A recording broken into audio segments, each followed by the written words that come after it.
A 10-year-old boy with a broken arm watches helplessly as his 3-year-old sister grows weaker by the minute, trapped together in a sweltering car.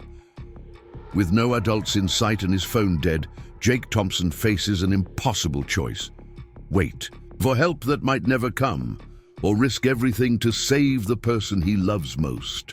What happens next will prove that sometimes the smallest heroes carry the biggest hearts. Before we jump back in, tell us where you're tuning in from, and if this story touches you, make sure you're subscribed, because tomorrow I've saved something extra special for you. The morning sun filtered through the kitchen windows of the Thompson house on Elm Street in Riverside, Connecticut, casting warm golden rays across the breakfast table where Jake Thompson sat carefully spooning cereal into his mouth with his right hand. His left arm, encased in a bright green fiberglass cast from wrist to elbow, rested awkwardly on the table beside his bowl. 2 weeks had passed since his skateboarding accident at the community park, and he still hadn't quite adjusted to doing everything one-handed. Emma, his 3-year-old sister, sat in her booster seat across from him, pushing scrambled eggs around her plate with little enthusiasm. Her usually bright blue eyes looked dull this morning, and her cheeks carried an unhealthy flush that had their mother, Sarah, checking her temperature every hour. The digital thermometer had read 101. 2 degrees when she'd taken it just after breakfast, and Sarah's worry lines had deepened with each reading. "Mommy, my tummy hurts," Emma whimpered, abandoning her fork entirely and leaning back in her chair. Her blonde curls, usually bouncing with energy, hung limp around her pale face. Sarah Thompson, a 3rd-grade teacher at Maple Street Elementary, knelt beside Emma's chair and placed a gentle hand on her forehead. The heat radiating from her daughter's skin made her stomach twist with concern. "I know, sweetheart. We're going to get you some medicine to make you feel better, okay?" Michael Thompson looked up from his coffee, and work documents spread across the counter. As a construction foreman, he was used to solving problems, but his daughter's illness left him feeling helpless in a way that building challenges never did. "The urgent care clinic opens at 10, he said, glancing at his watch. "We should head to the pharmacy first to pick up that children's fever reducer Dr. Martinez recommended." Jake finished his cereal and carried his bowl to the sink, managing the task carefully with his good hand. Despite being only 10 years old, he had taken on extra responsibilities around the house since breaking his arm, determined to prove that his injury wouldn't slow him down. More importantly, he had become even more protective of Emma, sensing that she needed her big brother now more than ever. "Can I come with you?" Jake asked, already knowing the answer.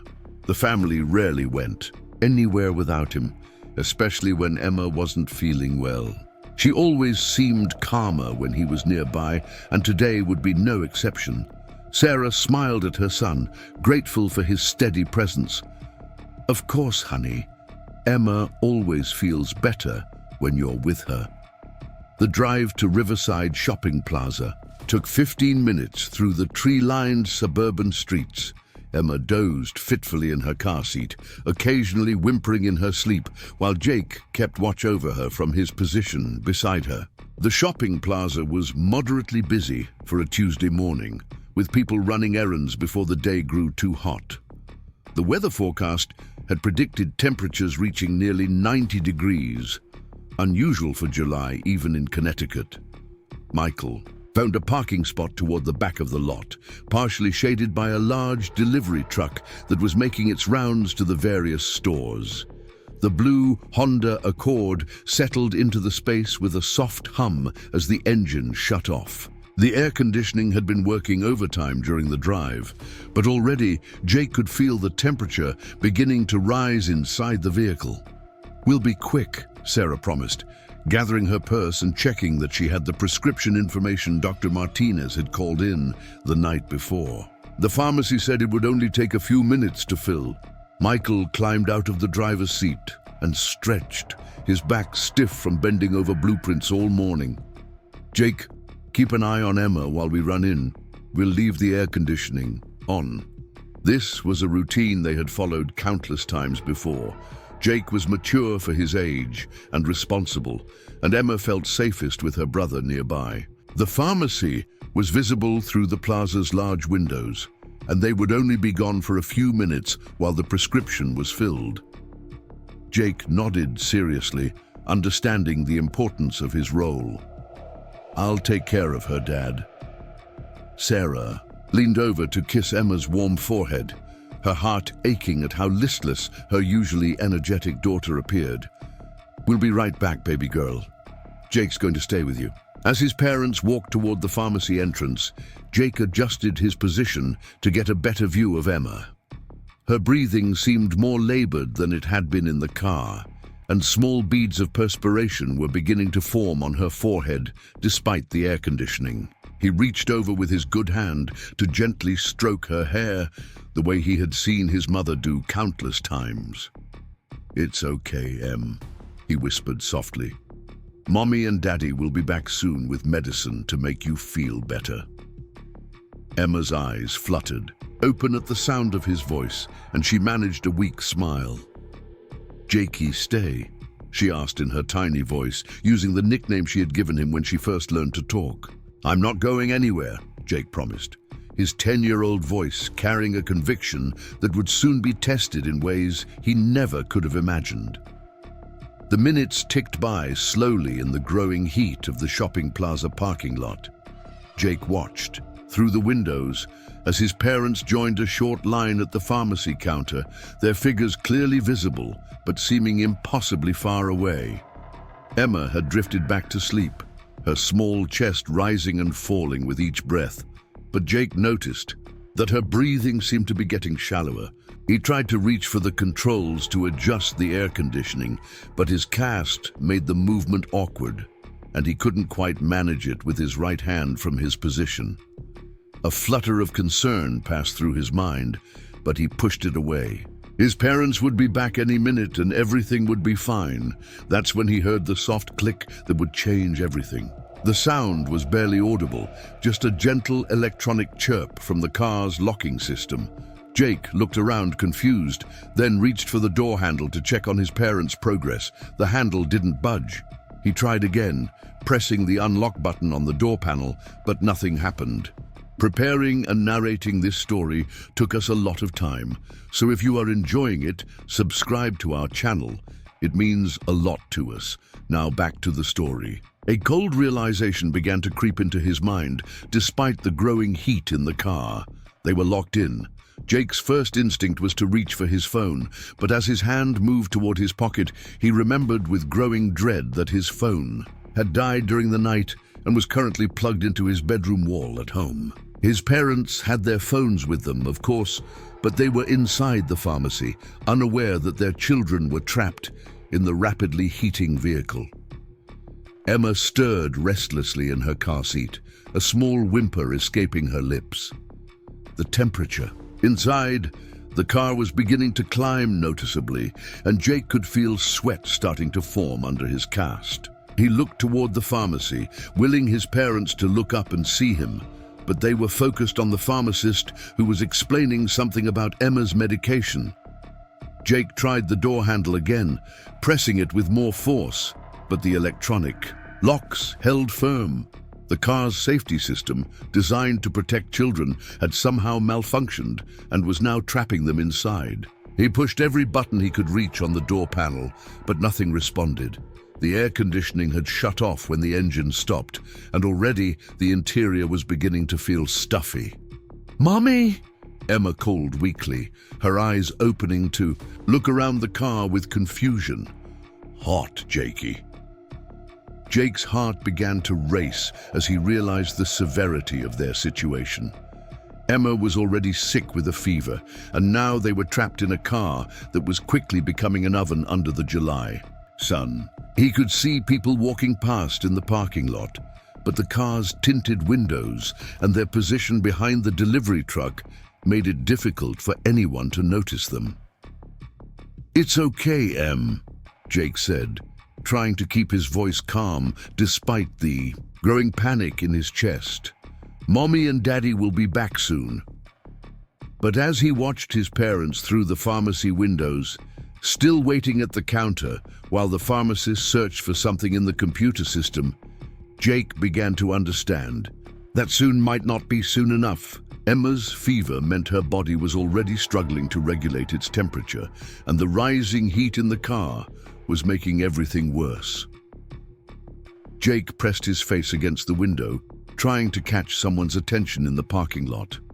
A woman with shopping bags walked past, her attention focused on her phone. A man in a business suit hurried toward the bank, briefcase in hand, not glancing toward the cars. The delivery truck driver was nowhere to be seen, probably inside one of the stores making his rounds. Emma began to cry softly, the sound breaking Jake's heart. "Jakey, I don't feel good," she whimpered, her small hands reaching toward him. Jake unbuckled his own seatbelt and leaned over to comfort her, awkward with his cast, but determined to help. Emma's skin felt even hotter than before, and he could see that she was becoming more distressed as the temperature in the car continued to climb. The sun, which had seemed pleasant that morning, was now beating down mercilessly on the car's roof and windows. "I know, sweetheart," Jake said, using the endearment he had heard his parents use countless times. "I'm going to get us out of here." He looked toward the pharmacy again, hoping desperately to catch his parents' attention, but they were still at the counter, unaware of the crisis unfolding in the parking lot. Jake realized with growing clarity that waiting for rescue might not be an option. Emma needed help now, and he was the only one who could provide it. The car was becoming noticeably hotter by the minute, and Emma's breathing was becoming more labored. Jake tried honking the horn, pressing it repeatedly with his good hand, but in the busy shopping plaza, the sound seemed to blend into the background noise of traffic and daily life. No one stopped to investigate. Jake's mind raced through his options. He could continue trying to signal for help, but so far, no one had noticed them. He could wait for his parents to finish at the pharmacy, but Emma was getting worse with each passing minute, and he didn't know how long the prescription would take. Or he could find a way to get them out of the car himself. The third option terrified him, but as he looked at Emma's flushed face and heard her increasingly distressed whimpers, Jake began to understand that sometimes being brave meant doing the thing that scared you most. His parents had always taught him that family comes first, and Emma needed him now more than she had ever needed anyone. Jake examined the car doors and windows, looking for any weakness or way out. The electronic locks were completely unresponsive, and the windows were sealed tight. The only option he could see was to break one of the windows, but the thought of shattering glass with his sister so close filled him with dread. "Jakey?" Emma's voice was getting weaker, and when he looked at her, Jake could see that her lips were beginning to look dry. The fever and heat were combining to create a dangerous situation that was getting worse by the minute. "I'm here, Em," Jake said, reaching over to take her small hand in his good one. "I'm going to get us out of here, okay? But I need you to be very brave for me." Emma nodded weakly, trusting her big brother completely. That trust gave Jake the courage he needed to do what came next. He looked around the car for anything he could use to break the window safely. His eyes landed on the emergency kit his father kept in the back seat, designed for situations exactly like this.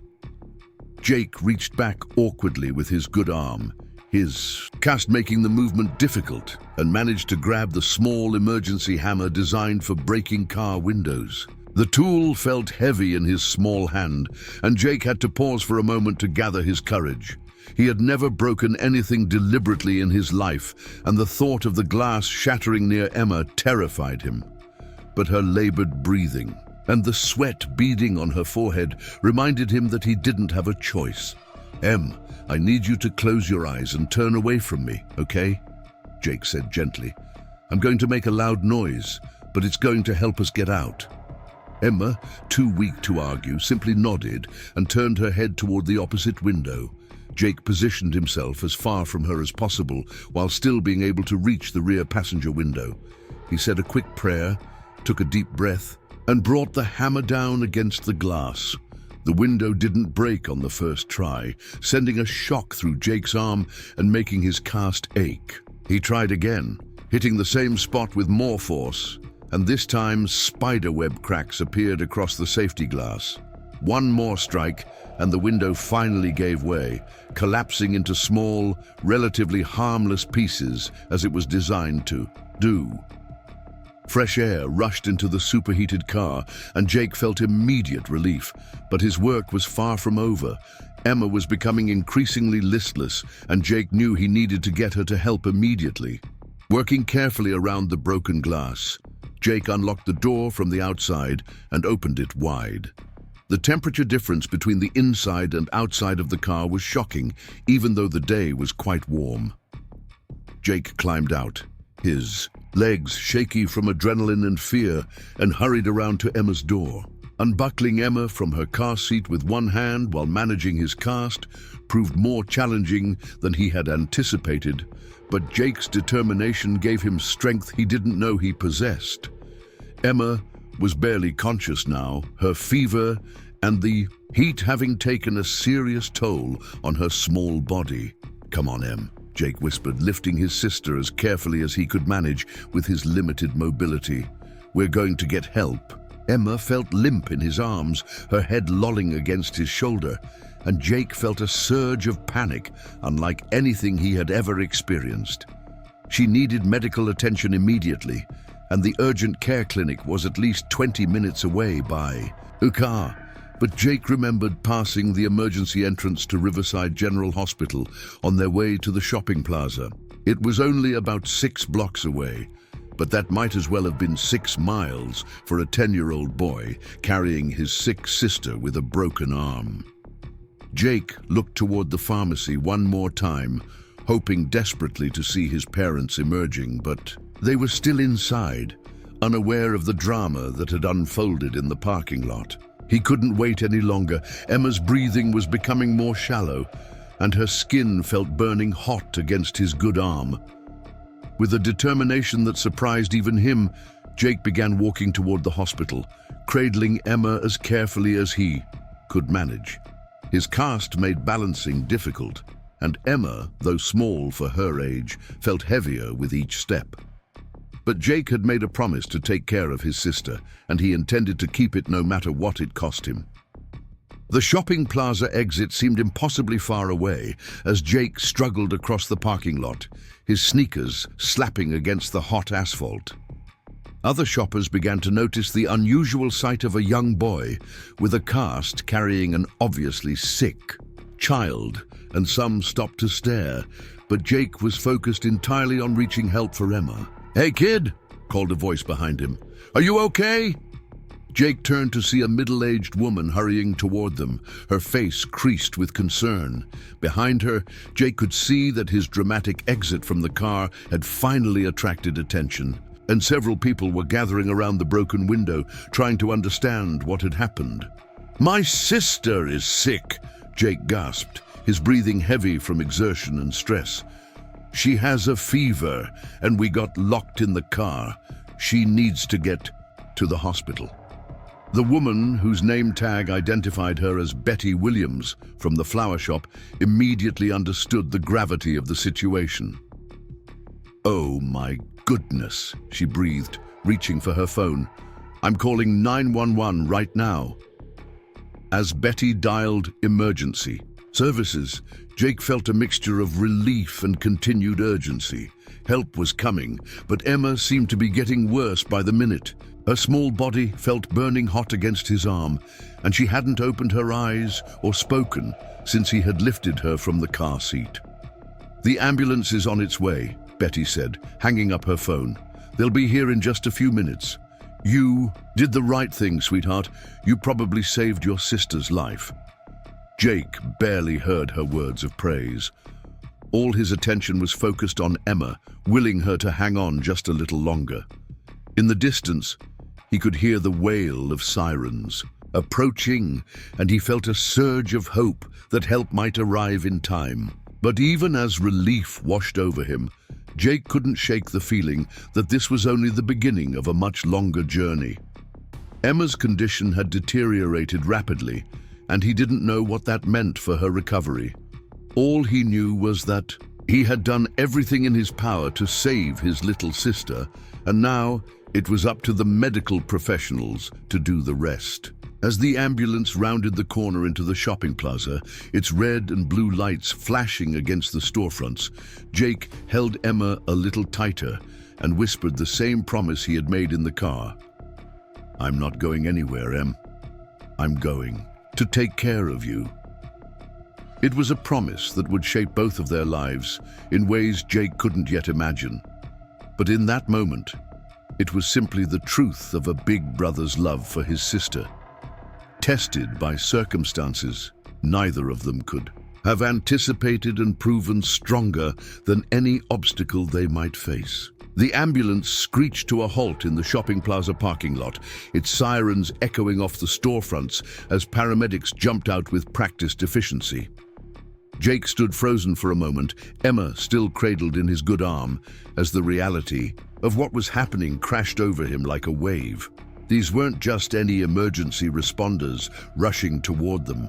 These were the people who would determine whether his sister would be okay. The lead paramedic, a tall woman with kind eyes and graying hair pulled back in a ponytail, approached Jake with calm authority. Her name badge read Patricia, and her uniform bore the insignia of Riverside Emergency Medical Services. She had seen countless emergencies in her 15-year career, but the sight of this young boy with a cast holding his obviously ill sister struck her with particular urgency. "Hi there, I'm Patricia," she said gently, kneeling down to Jake's eye level. "Can you tell me what happened to your sister?"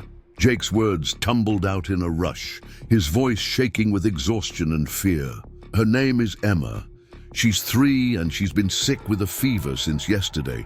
We got locked in the car and it was so hot and she got worse and I broke the window, but she won't wake up properly and—" "You did exactly the right thing," Patricia interrupted softly, her trained eyes already assessing Emma's condition.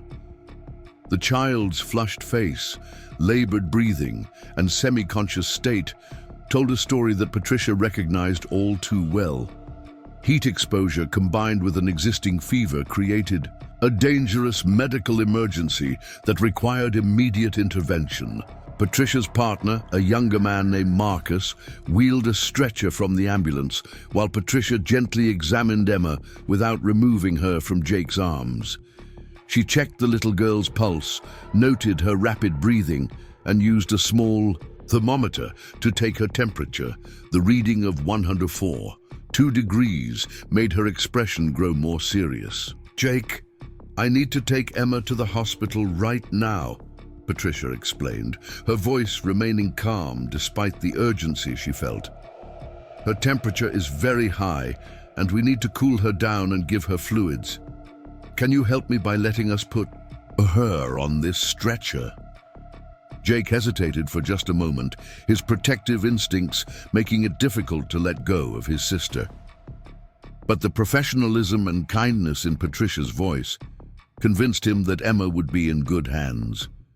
He carefully transferred his sister to the stretcher, his cast making the movement awkward, but his determination overriding any physical discomfort. As Marcus and Patricia worked to secure Emma and attach monitoring equipment, Jake became aware of the growing crowd that had gathered around them. Betty Williams stood nearby, still clutching her phone and explaining the situation to anyone who would listen. Several other shoppers had approached, their faces etched with concern and admiration for what Jake had done. "Where are your parents, honey?" Patricia asked as they prepared to load Emma into the ambulance. Jake pointed toward the pharmacy, where through the windows he could see his parents still at the counter, completely unaware of the drama unfolding in the parking lot. "They're getting Emma's medicine. They don't know what happened." Marcus immediately jogged toward the pharmacy entrance while Patricia continued preparing Emma for transport. Jake watched through the store windows as Marcus approached his parents, saw his father's face change from confusion to alarm, and then witnessed both his parents drop everything and rush toward the parking lot. Sarah Thompson reached the ambulance first, her teacher's instincts allowing her to quickly piece together what had happened when she saw the broken car window and Jake standing beside the emergency vehicle. Her face went white as she saw Emma on the stretcher, connected to monitoring equipment and looking smaller and more fragile than ever. "Emma!" Sarah cried, reaching for her daughter's hand. "What happened? Is she okay?" Michael arrived seconds later, his construction worker's practical mind immediately assessing the broken window and understanding that Jake had somehow rescued both himself and Emma from a dangerous situation. Pride and terror warred in his expression as he looked from his unconscious daughter to his son, who stood quietly nearby with his cast-covered arm hanging at his side.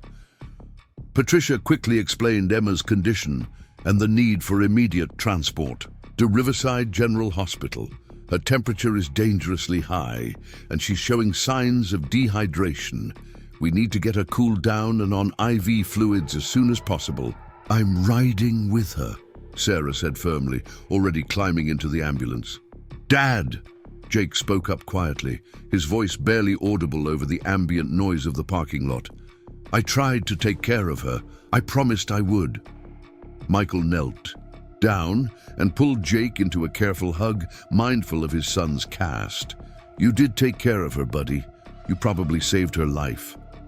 As the ambulance pulled away with Sarah and Emma, Michael and Jake followed in their car, the broken window serving as a constant reminder of the extraordinary events of the morning. Jake sat quietly in the passenger seat, his mind replaying every moment from the time they became locked in the car until the paramedics arrived. He kept wondering if he could have done something differently, something better, something faster. Riverside General Hospital's emergency department was a bustling hub of controlled chaos when they arrived. Jake had been to the hospital before, when he broke his arm, but this felt completely different.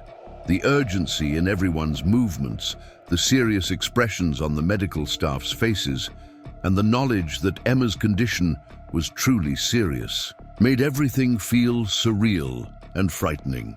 Dr. Lisa Martinez, the attending physician in the emergency department, met them at the ambulance entrance. She was a woman in her early 40s with steady hands and a reputation for remaining calm under pressure. She had treated Emma for minor illnesses before and knew the Thompson family well, which made seeing the little girl in such serious condition particularly affecting. "We're taking her straight to Trauma Bay 3, Dr. Martinez informed Michael and Jake as they hurried through the automatic doors. "She's stable, but needs immediate cooling therapy and IV fluids. You can wait in the big family room, and I'll update you as soon as we have her temperature under control." Jake watched as Emma disappeared behind the doors of the trauma bay, surrounded by medical professionals who moved with practiced efficiency. For the first time since the ordeal began, he felt truly helpless. There was nothing more he could do to help his sister, and the transition from active rescuer to passive observer left him feeling lost and anxious. The family waiting room was a sterile space with uncomfortable chairs and outdated magazines that no one ever seemed to read. Michael paced near the windows while Jake sat quietly, his cast resting on his lap, watching the controlled chaos of the emergency department through the glass doors.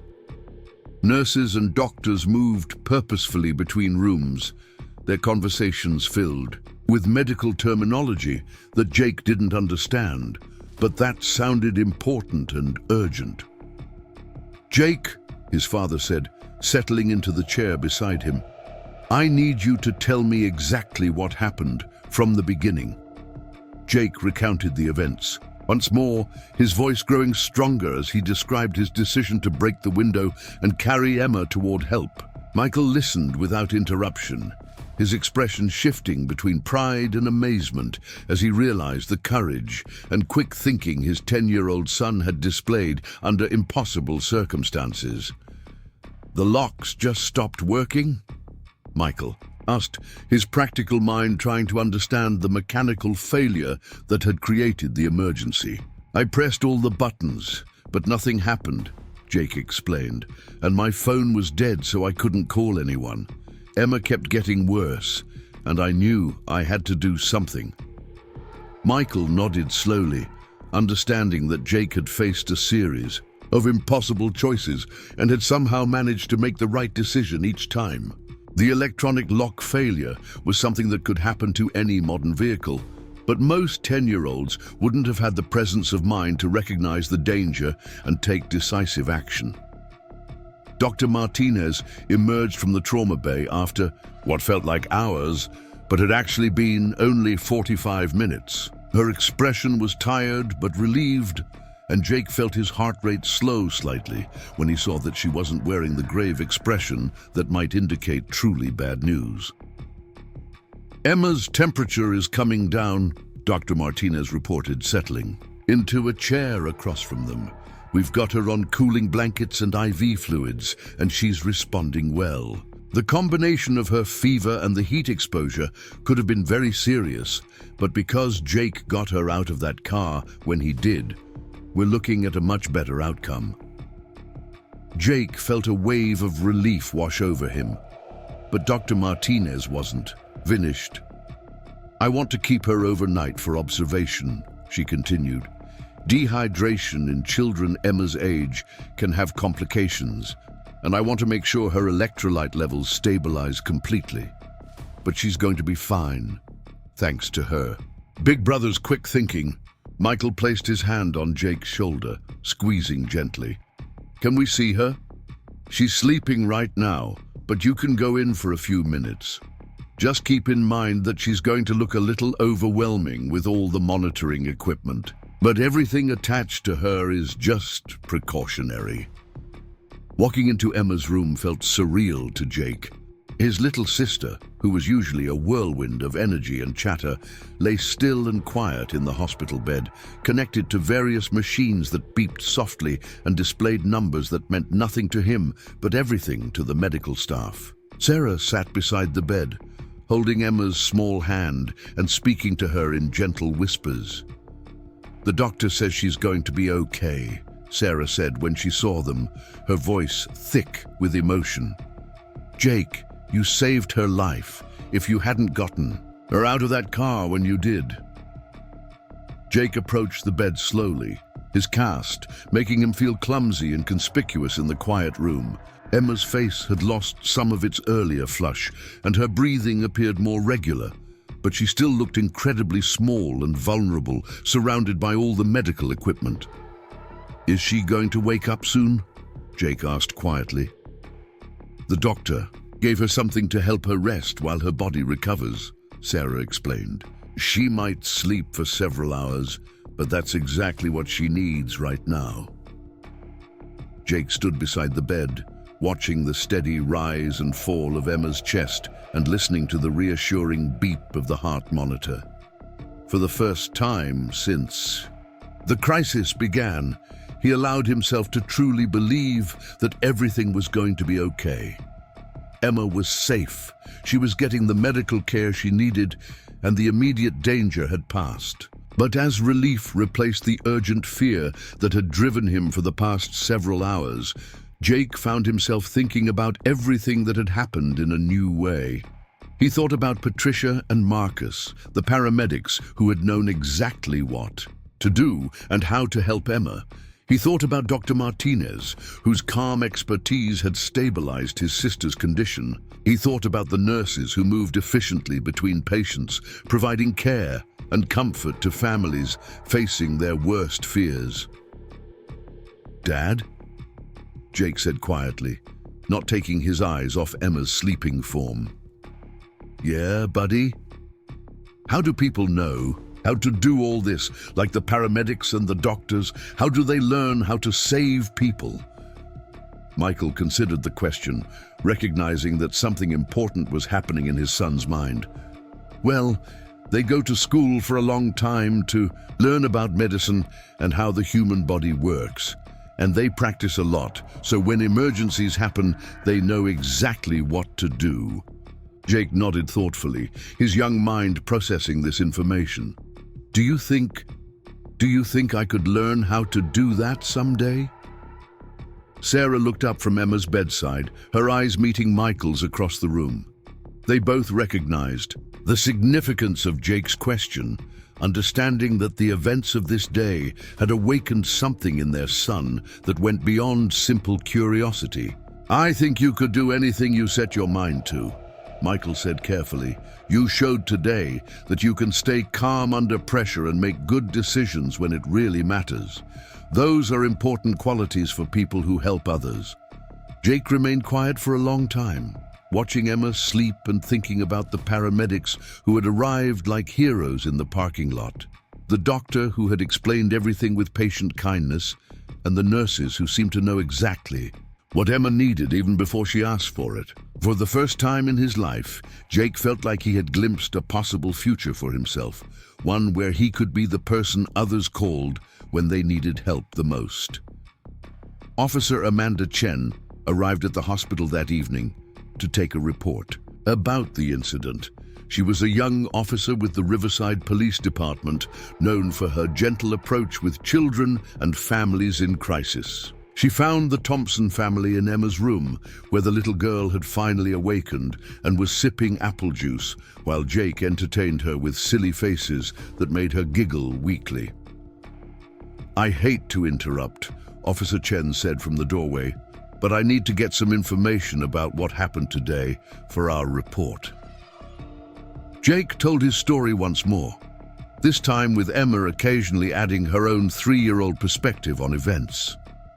Officer Chen listened carefully, taking notes and asking gentle questions that helped clarify the timeline and circumstances of the electronic lock failure. Have you ever seen anything like that before?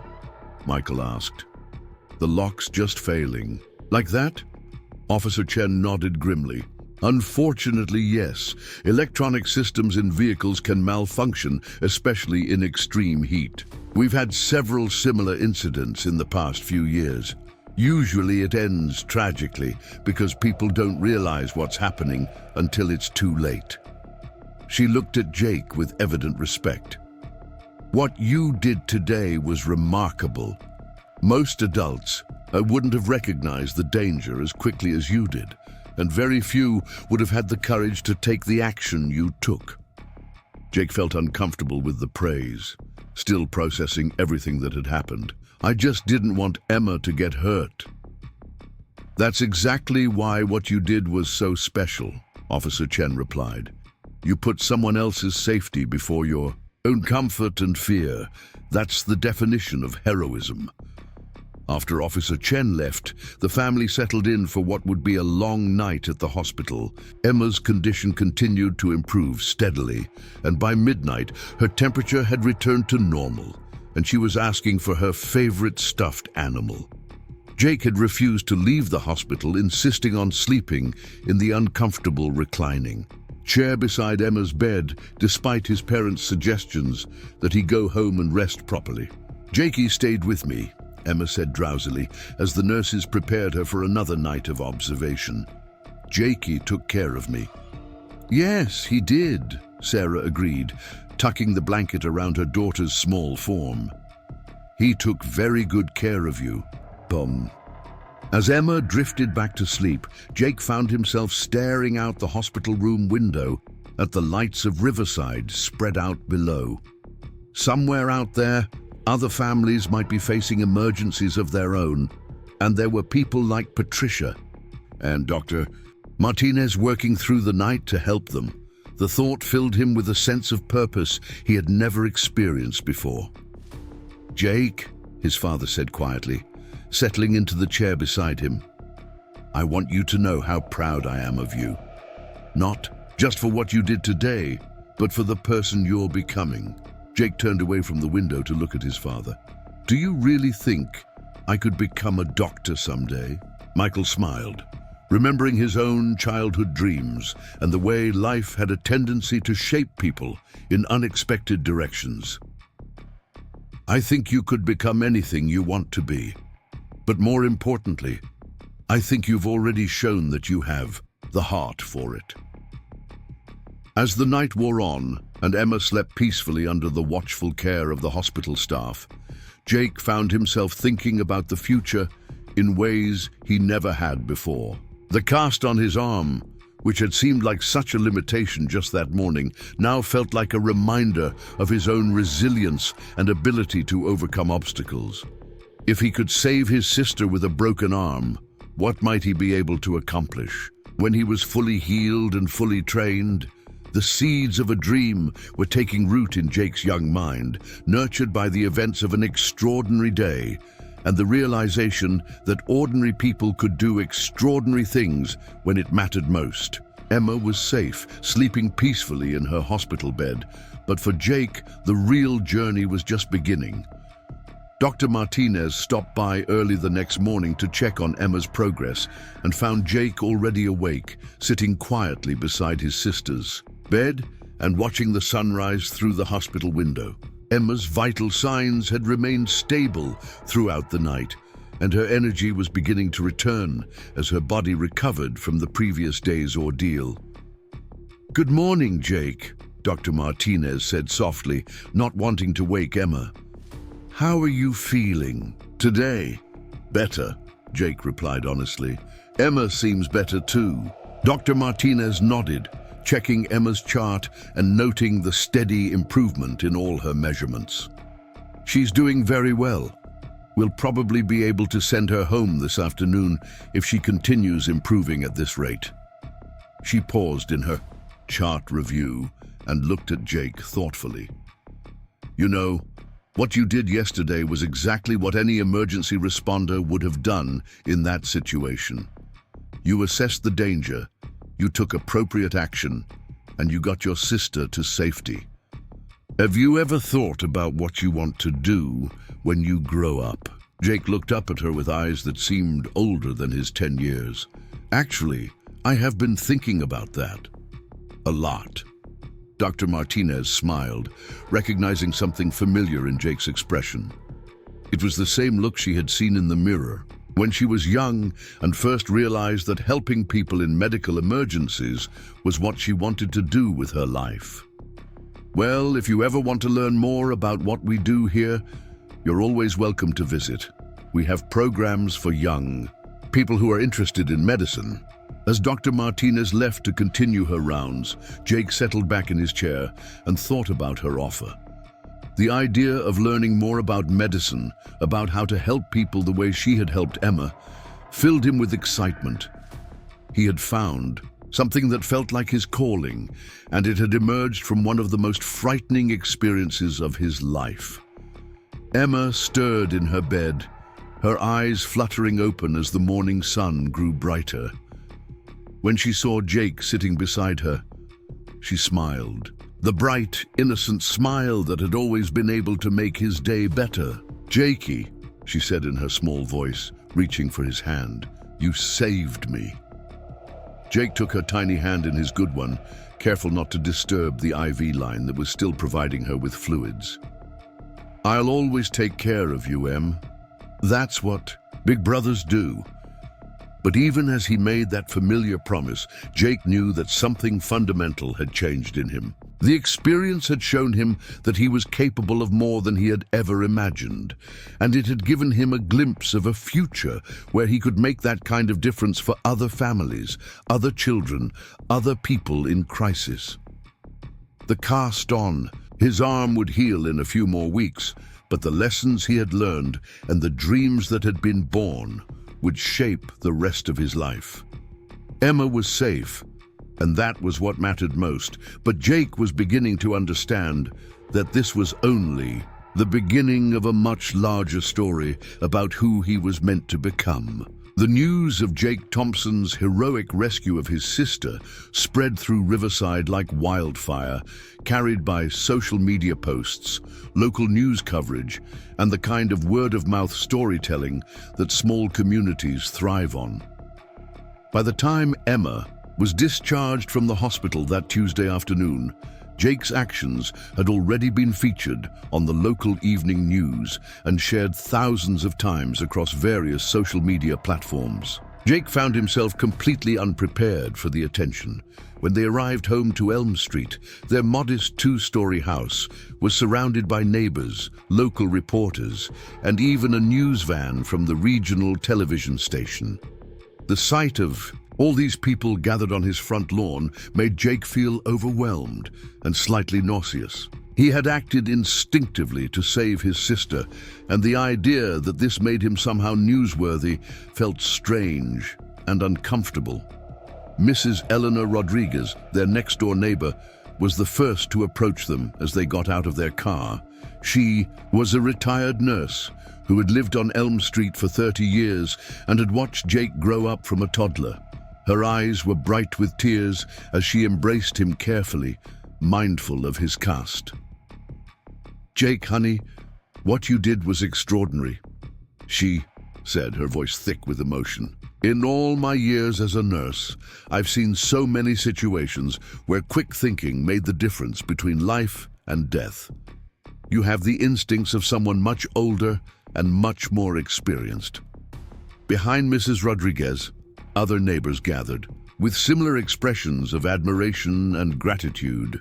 The Hendersons from across the street, who had twin daughters Emma's age, spoke about how the incident had made them realize how quickly emergencies could develop. The elderly Mr. Patterson from the corner house, a retired firefighter, nodded approvingly as he listened to Jake's story and commented on the courage it took to break the window and carry Emma to safety. The local reporter, a young woman named Jennifer Walsh from the Riverside Daily Herald, approached the family with professional courtesy but genuine warmth. She had covered many community stories during her 3 years at the paper, but something about Jake's story struck her as particularly significant. "I wonder if I could speak with Jake for just a few minutes," she asked Sarah and Michael. "The community is really interested in hearing from him directly about what happened." Jake looked uncertainly at his parents, who nodded encouragingly. The idea of being interviewed by a real reporter felt surreal, but he also understood that people seemed genuinely interested in what had happened and how Emma was doing. The interview took place on the front steps of their house, with Emma sitting quietly beside Jake, her color fully returned and her energy slowly coming back. Jennifer's questions were gentle and age-appropriate, focusing on Jake's feelings during the crisis and how he had decided what to do. "What was going through your mind when you realized you were locked in the car?" Jennifer asked, her recording device capturing not just Jake's words, but the thoughtful way he considered each question before answering. "At first I was just confused," Jake replied honestly. "I kept trying the buttons and the door handles, thinking maybe I was doing something wrong. But then I looked at Emma and saw that she was getting worse, and I realized that nobody was going to help us unless I did something." "Were you scared when you decided to break the window?" Jake nodded seriously. "I was really scared. I'd never broken anything on purpose before, and I was worried about the glass hurting Emma. But she was so sick, and the car was getting hotter, and I knew I had to try." Jennifer's final question surprised Jake with its thoughtfulness. "Do you think this experience has changed how you think about helping other people?" Jake was quiet for a long moment, considering the question with the same careful attention he had given to every decision in the car. "I think it showed me that sometimes regular people have to do things they never thought they could do. And maybe that's okay. Maybe that's how things are supposed to work." The interview aired on the local evening news that night, and Jake watched himself on television with a mixture of pride and embarrassment. Seeing himself on screen made the whole experience feel more real somehow, as if watching the interview confirmed that it had actually happened and wasn't just some vivid dream. But the media attention was only the beginning of how the incident would ripple through the community.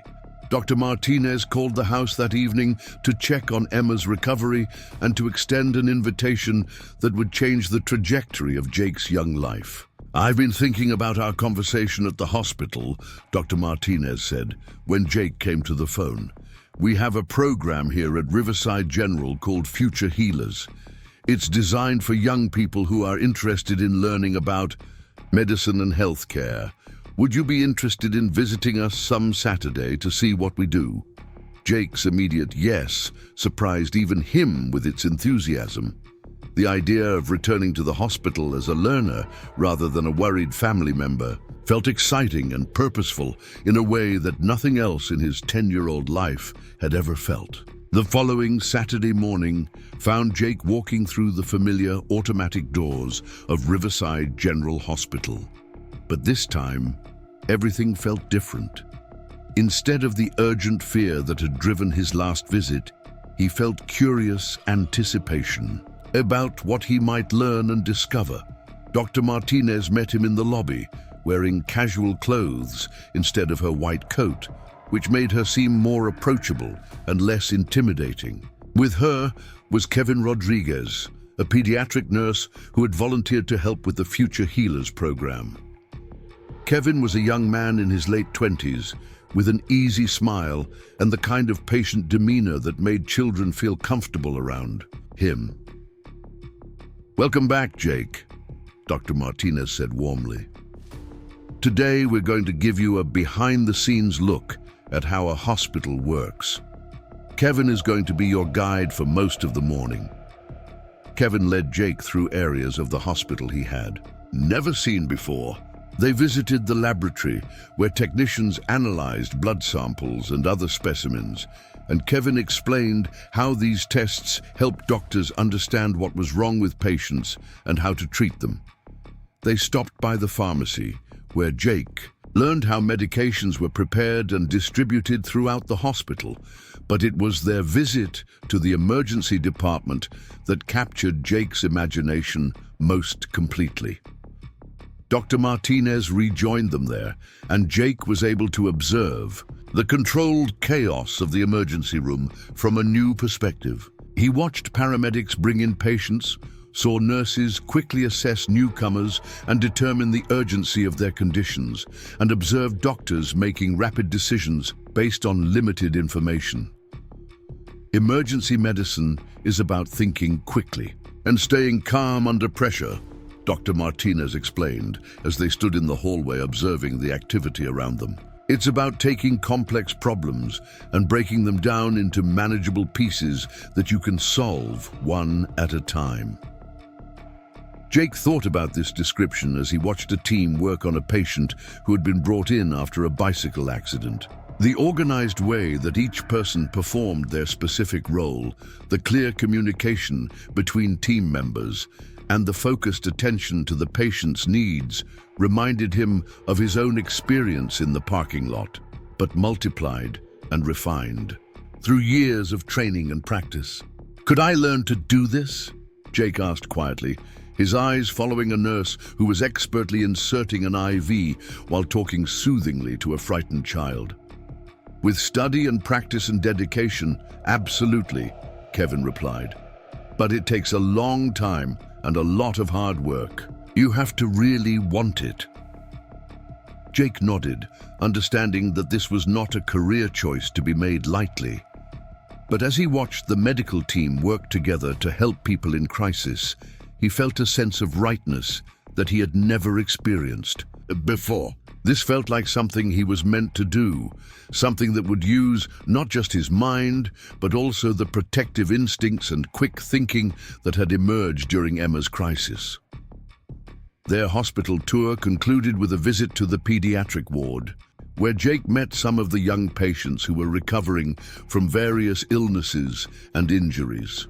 Dr. Martinez had arranged this visit specifically because she had noticed Jake's natural ability to connect with children during Emma's treatment. In the playroom, Jake met a girl named Sophie who was about his age and was recovering from appendix surgery. She was feeling sorry for herself and worried about missing school, but when Jake told her about breaking his arm skateboarding and showed her his cast, she perked up considerably. "Did it hurt when you broke it?" Sophie asked, examining the signatures and drawings that covered Jake's green cast. A lot, Jake admitted. But it doesn't hurt anymore, and in a few weeks it'll be completely healed. Your surgery incision will heal even faster than my bone did. Sophie seemed comforted by this information, and Jake found himself naturally falling into the role of someone who could provide reassurance and perspective to other children facing medical challenges. Kevin observed this interaction with interest, noting how Jake's own experience with injury and hospitalization had given him a unique ability to relate to other young patients. As they prepared to leave the hospital, Dr. Martinez walked Jake back to the lobby where his parents were waiting. "How did you like your visit?" she asked. "It was amazing," Jake replied, his enthusiasm evident. "I never realized how many different people it takes to help one patient, or how much they all have to know." Dr. Martinez smiled, recognizing the spark of genuine interest that separated casual curiosity from potential calling. "Would you like to come back again? We could arrange for you to spend time with different departments and learn about various aspects of healthcare." Jake's eager acceptance of this invitation marked the beginning of what would become a regular Saturday routine. Over the following weeks, he visited different areas of the hospital, learning about radiology, physical therapy, nutrition, and social work. Each visit deepened his understanding of healthcare as a collaborative effort involving many different specialties and skills. But it was during his third visit, when he shadowed David Park, the hospital security guard, that Jake gained a different perspective on his own actions. David was a former paramedic who had transitioned to hospital security after an injury ended his ambulance career. He had heard about Jake's rescue of Emma and wanted to meet the young hero in person. "You know," David said as they walked through the hospital corridors, "what you did that day in the parking lot was textbook emergency response. You assessed the situation, you tried the safest solution first, and when that didn't work, you escalated to more drastic measures. That's exactly what we train paramedics and EMTs to do." Jake listened carefully to David's analysis, beginning to understand that his instinctive actions had actually followed established emergency protocols. This realization gave him confidence that his interest in emergency medicine wasn't just wishful thinking based on one dramatic experience, but might reflect genuine aptitude for this type of work. David also introduced Jake to the concept of emergency preparedness and prevention. "The best emergency is the one that never happens," he explained. "A lot of what we do in healthcare is about teaching people how to avoid dangerous situations in the first place." This conversation sparked Jake's interest in the broader aspects of public safety and health education. He began reading about car safety, heat-related illnesses, and childhood injury prevention. What had started as personal research into his sister's medical crisis expanded into a genuine fascination with how communities could work together to keep people safe. The local fire department heard about Jake's growing interest in emergency services and invited him to visit the station house. Fire Captain Teresa Williams, a 20-year veteran of the Riverside Fire Department, gave Jake a comprehensive tour of the facility and explained how fire departments had evolved to provide much more than just fire suppression services. "We respond to medical emergencies, car accidents, water rescues, and all kinds of situations where people need help," Captain Williams explained as she showed Jake the various trucks and equipment. "Emergency responders are really community servants. We're here to help people on what might be the worst day of their lives." Jake was particularly fascinated by the ambulance and its sophisticated medical equipment. The paramedics on duty, including Patricia, who had responded to Emma's emergency, took time to explain how each piece of equipment worked and how they made decisions about patient care in the field. "Emergency medicine in the field is different from hospital medicine," Patricia explained. "We have to make quick assessments with limited information and often in challenging conditions. It requires a special combination of medical knowledge, physical capability, and mental toughness. As Jake learned more about various emergency services, he began to see connections between different types of first responders and healthcare workers. Police officers often provided medical assistance at accident scenes. Firefighters were trained as emergency medical technicians. Hospital staff worked closely with ambulance crews to ensure seamless patient care. Everyone was part of a larger system designed to help people in crisis. This systemic understanding appealed to Jake's analytical mind and reinforced his growing sense that emergency medicine might be his calling.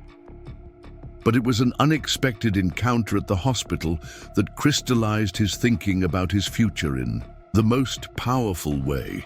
During one of his Saturday visits, Jake was waiting in the lobby for Kevin when he noticed a familiar figure sitting in the waiting area. It was Frank Martinez, no relation to Dr. Martinez, who lived alone on the other side of town and was known throughout Riverside as someone who struggled with various health issues and economic hardship. Frank was holding a plastic bag that contained what appeared to be all of his medications, and he looked confused and overwhelmed as he tried to read the instructions on various prescription bottles. Jake recognized the expression of someone who needed help but wasn't sure how to ask for it.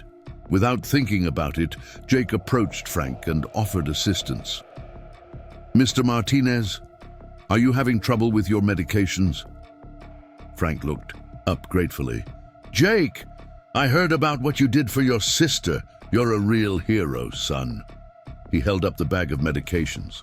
"I'm supposed to take these at different times, but I can't keep track of which ones to take when. The instructions are all different, and my eyesight isn't what it used to be." Jake examined the prescription bottles, reading the labels carefully and noting the different dosing schedules. Using a notepad from his backpack, he created a simple chart that showed Frank which medications to take at what times of day. He wrote in large, clear letters and used different colors to make the information easier to follow. "This is wonderful," Frank said, studying the chart with obvious relief. "You made it so much clearer than all those separate instruction labels." Kevin Rodriguez appeared in the lobby just as Jake was finishing the medication chart. He observed the interaction with interest, noting how naturally Jake had stepped in to help someone who was struggling with a healthcare-related problem. "That was very thoughtful," Kevin said, after Frank had left with his organized medication schedule. "Did you know that medication confusion is a major problem for elderly patients living alone?" Jake shook his head, but Kevin's comment sparked his curiosity. "Is there a way to help people with that kind of thing?" "Absolutely," Kevin replied. "There are programs that help patients understand their medications, organize their prescriptions, and stay on track with their treatment plans. It's an important part of healthcare that doesn't happen in operating rooms or emergency departments, but it makes a huge difference in people's lives." Udil, this conversation opened Jake's eyes to aspects of healthcare he hadn't previously considered. Emergency medicine was exciting and dramatic, but there were also quieter ways to help people that were equally important. The realization that healthcare encompassed everything from life-saving emergency interventions to simple medication education broadened his understanding of what it meant to be a healer. As summer progressed and Jake's cast was finally removed, his commitment to learning about healthcare only intensified. His arm had healed completely, but the experience of being temporarily disabled had given him empathy for patients facing physical limitations and recovery challenges. Dr. Martinez noticed Jake's deepening interest and suggested that he might benefit from reading some basic medical textbooks written for young people. She recommended several books about human anatomy, basic first aid, and health promotion that were appropriate for his reading level, but scientifically accurate.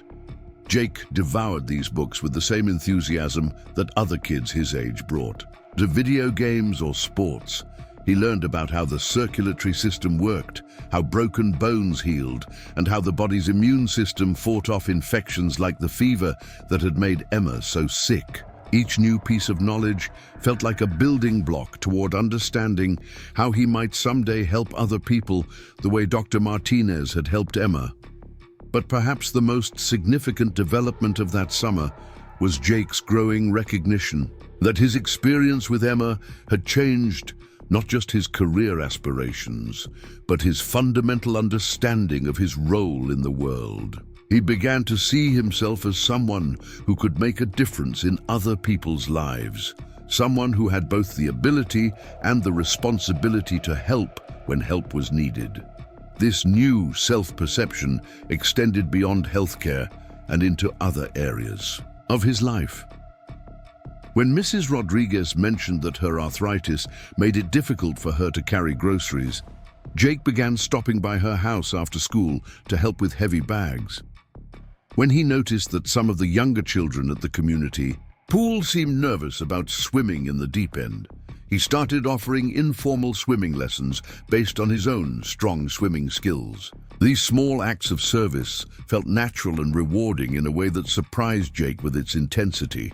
Helping others gave him a sense of purpose and satisfaction that made him understand why people chose careers in healthcare, emergency services, and other helping professions. By the end of that transformative summer, Jake had gained not just knowledge about medicine and healthcare, but also a clear sense of direction for his life. The boy who had started the summer focused mainly on video games and skateboarding had discovered a calling that would shape every decision he made going forward. Emma, fully recovered and more energetic than ever, seemed to understand that something important had changed in her big brother. She still called him Jakey and still sought his protection and comfort when she was upset, but she also seemed to sense that he had become someone she could be proud of in new ways. "Jakey is going to be a doctor and help people," she announced, to anyone who would listen, with the absolute confidence that only a 3-year-old could possess. And while Jake knew that the path to becoming a doctor would be long and challenging, he also knew that Emma's simple statement captured an essential truth about who he was becoming and who he wanted to be. 8 years had passed since that sweltering July day in the shopping plaza parking lot, and Jake Thompson stood in the hallway of Riverside General Hospital wearing scrubs for the first time as a certified emergency medical technician. At 18, he had just completed his EMT certification program and was beginning his first official shift with the Riverside Emergency Medical Services. The same hospital where Emma had recovered from her heat-related illness was now the place where Jake would begin his professional career in emergency medicine. The irony wasn't lost on him as he checked his equipment and prepared for his first day on the job. Patricia, the paramedic who had responded to Emma's emergency all those years ago, was now his training supervisor. She had followed Jake's journey through the Future Healers program, watched him excel in his high school science courses, and supported his decision to become an EMT while he worked toward his ultimate goal of medical school. "Nervous?" Patricia asked, adjusting her radio and checking the ambulance supplies with practiced efficiency. At 45, she had trained dozens of new EMTs, but Jake's story made this particular mentorship feel especially meaningful. "A little," Jake admitted, running through his mental checklist of protocols and procedures. "It's different when you're the one responsible for making the decisions instead of just observing." Patricia smiled, remembering the thoughtful 10-year-old who had made life or death decisions in a superheated car with remarkable clarity. "Trust your training and trust your instincts. You've already proven you can handle pressure better than most people twice your age." Their first call came in before they had even finished the morning equipment check. An elderly man had collapsed at the Riverside Community Center during his morning exercise routine, and witnesses reported that he was conscious but complaining of chest pain.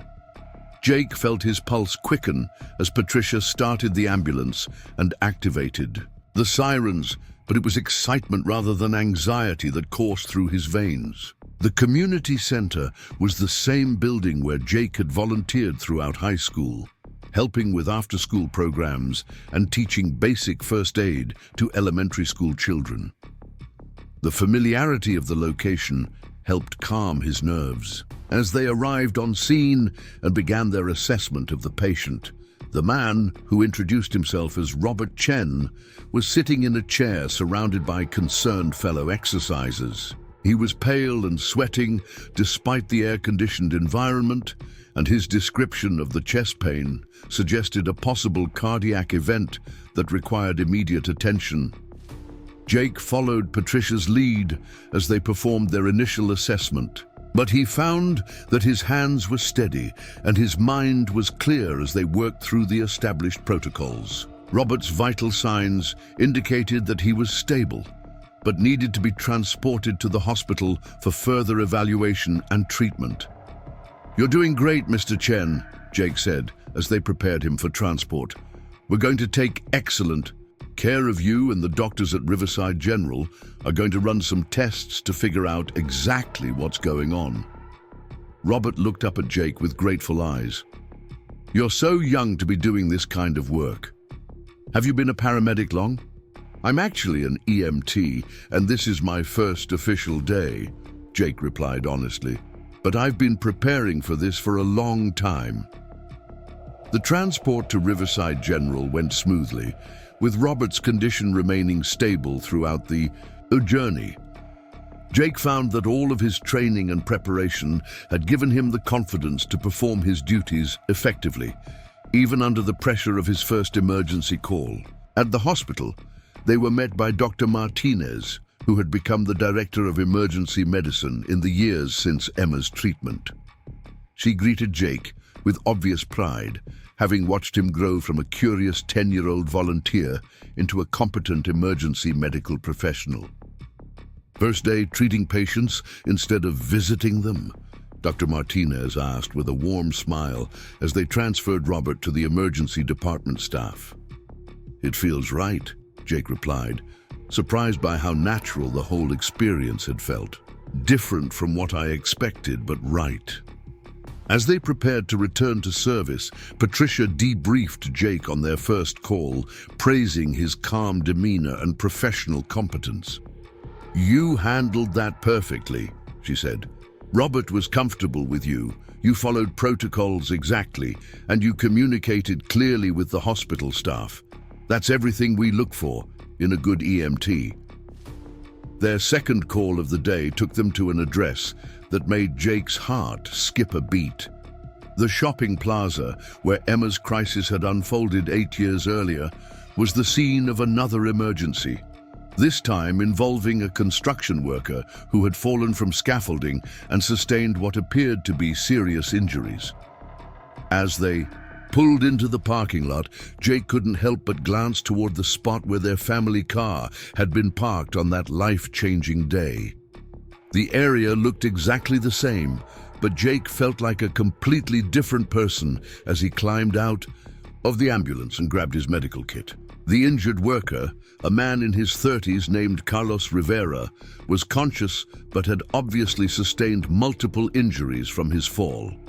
Jake and Patricia worked together to immobilize his spine, assess his injuries, and prepare him for transport to the trauma center. The complexity of Carlos's condition required all of Jake's training and concentration, leaving no room for reminiscence about his own history with this location. "Talk to me, Carlos," Jake said as they loaded him into the ambulance. "Tell me about your family while we get you to the hospital." Carlos, despite his pain, managed to share that he had a wife and 2 young children at home. Jake found that engaging patients in conversation not only helped keep them calm and alert, but also gave him important information about their mental status and overall condition. The transport was more challenging than their first call, requiring constant monitoring of Carlos's vital signs and ongoing communication with the trauma team at the hospital. Jake discovered that he thrived under this kind of pressure, finding that his mind became even clearer and more focused when the stakes were highest. At the trauma center, Jake watched as the medical team took over Carlos's care with the same kind of coordinated efficiency he had observed during his years as a hospital volunteer. The seamless transition from field care to hospital treatment reminded him of why he had fallen in love with emergency medicine in the first place. Two very different calls to start your career, Patricia observed as they restocked their supplies and prepared for whatever might come next. Emergency medicine is like that. No 2 days are the same, and you never know what you're going to face. Jake nodded, understanding that this unpredictability was part of what drew him to the field. Every call was a puzzle to solve, a person to help, a chance to make a difference in someone's life during what might be their most vulnerable moment. Their third call of the day brought them to Maple Street Elementary School, where Jake had attended 3rd grade with Mrs. Thompson, his own mother, as his teacher. A student had suffered an allergic reaction during lunch, and the school nurse had administered an EpiPen but wanted the child evaluated by paramedics as a precaution. The student, a 7-year-old girl named Lily, was alert and breathing normally when Jake and Patricia arrived, but she was frightened by all the attention and the lingering effects of her allergic reaction. Jake knelt down to her level and spoke in the same gentle, reassuring tone he had used with pediatric patients during his volunteer work. "Hi, Lily. I'm Jake," he said, showing her his stethoscope and explaining what each piece of equipment was. "4.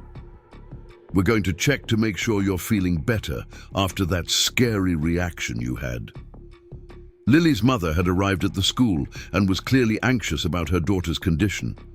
Jake found that his ability to explain medical procedures in simple, non-threatening terms helped calm both the child and her worried parent.